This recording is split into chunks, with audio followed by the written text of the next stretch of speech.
Welcome back to the Trevor Theismann Show. Today, I wanted to discuss this amazing weekend I had going to the boat show. We had a lot of different interactions with some different boats, so I thought I would take some time to go through each one of the boat models as a separate video so anybody could have access to them, and then I might give you one big overview video of my entire opinion of the boat show. So today, let's jump into a couple of these boats. The first video, we're going to go over the Cobalt Surf Series. It's kind of insane to see how much the surf version of all these boats has really taken over.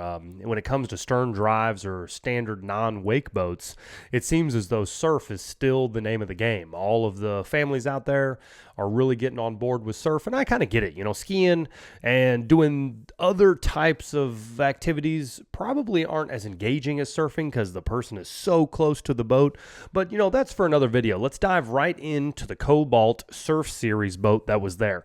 Now, this is in the Kansas City location, so it was a little limited with variety as far as the models that were there, but I think you get a real good understanding of the technology they're using, whether or not you like the layout of the boats, and as well as some tower design. So starting at the back, when you enter the boat, the Cobalt has their patented series back deck that folds down into the water. Now, if you have ever been someone that coves out, it's a big part of everyone's experience. This is a pretty neat thing to have, a part of the wake deck that moves underneath the water so you can walk in and out.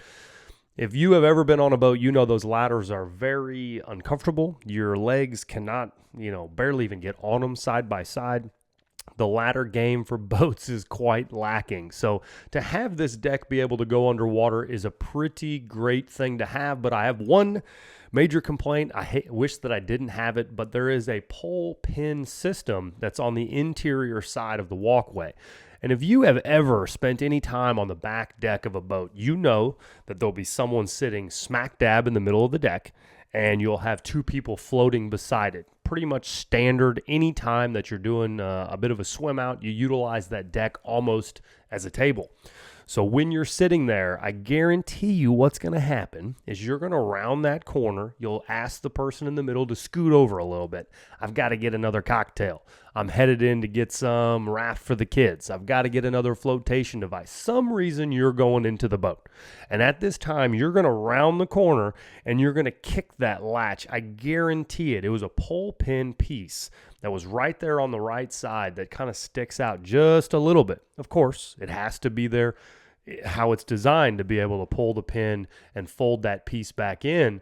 But at the same time, I feel like you need to pad it. You've got to put some kind of a mechanism around that deal so that you're not going to kick it on the way up and it's going to kill you. But overall, it was a very cool deck. The deck is low to the water, also a great thing to have. And they have the back pad mechanism that moves forwards and backwards without any buttons. I think the more button technology you can get out of these boats, in my opinion, coming from someone that buys or looks at used boats, technology is good and bad. It is the stuff that is going to wear out when those winter cold seasons come and freeze everything and thaws out and freezes everything and thaws out. So the least amount of electronics you can get in these boats, I think, is better. And unfortunately, that is not the direction of the boat industry.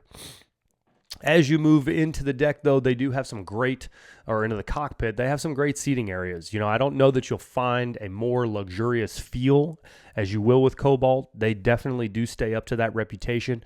But the cockpit for a big guy, I'm 6'4", when I sat down in the driver's seat, unfortunately, no matter where I positioned or moved that thing, it seemed as though my knees were kind of on the dash.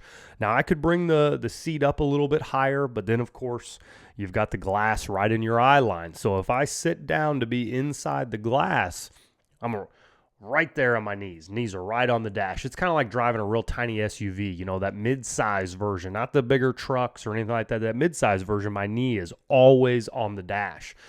So I didn't really like that per se.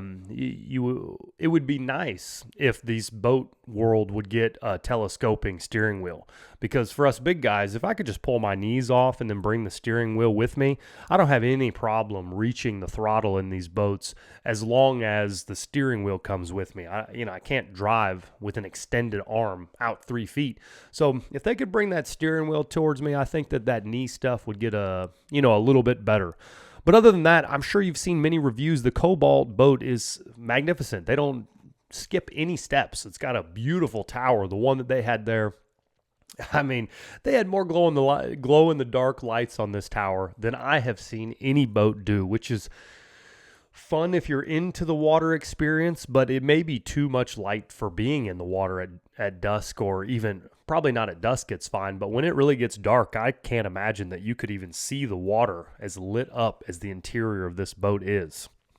The tower was an interesting design where it was almost like two plexiglass pieces. Of course, it was higher quality than that, however you'd like to explain the true item that they use. But to me, it was like two glass pieces inside the tower, and they lit up. It was a really fancy looking. Looked great. But are you going to see those much during the bright sunshine? Probably not.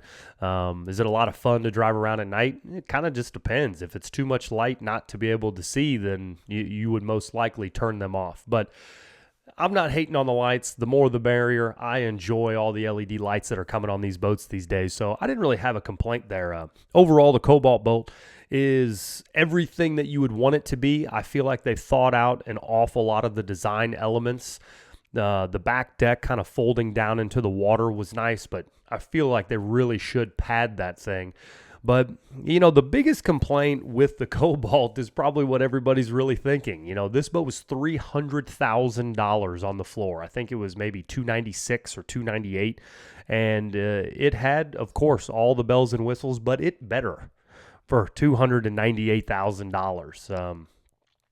If you're buying that, you must make more money than the rest of us, that's for sure. But I really like the boat. I think it is a beautiful boat. I'm not so positive on what the surf wave totally looks like. Now, Malibu bought Cobalt, and they've also licensed out that Malibu gate to Chaparral. So it seems as though the Cobalt system may be better than an awful lot of these other boats, just because they also had the downward trim tabs to make that surf experience. So if they abandon that and they're a high market style boat, I would imagine that kind of leads you to believe that Malibu Surfgate technology is probably more superior than your drop down tab method. You've also seen this a little bit in the Supra. They have a tab that goes down and then folds over to get probably a similar effect to the wake coming up around the boat as that outside gate does, but Malibu has that thing pretty locked down in patents.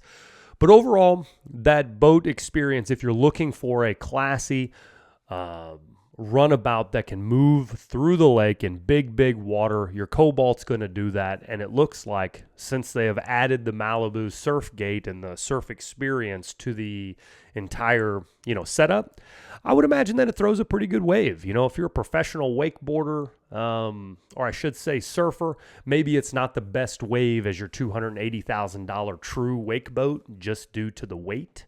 But I would imagine that you wouldn't find many people out there that are those professional surfers that really actually needed that top 10% more better. It's not a great way to put it. You know what I mean, though? That last little 10% that you get out of spending bukus more dollars, I don't know that you would really get that in that world. I've seen a lot of reviews and things on that surf, and with the Malibu surf system, I think that it probably delivers to most people's needs. Overall, though, really enjoyed the Cobalt. I'll put in some more pictures and different things like that so that you can see it move and see it in action, but other than price tag, it looks like a pretty amazing boat. I would be grabbing it myself if I had an extra $300K laying around or wanted to absorb some 20-year note that would be quite difficult to pay off. If you like the video, subscribe. I've got more coming. We're going to be working through the rest of the boats today.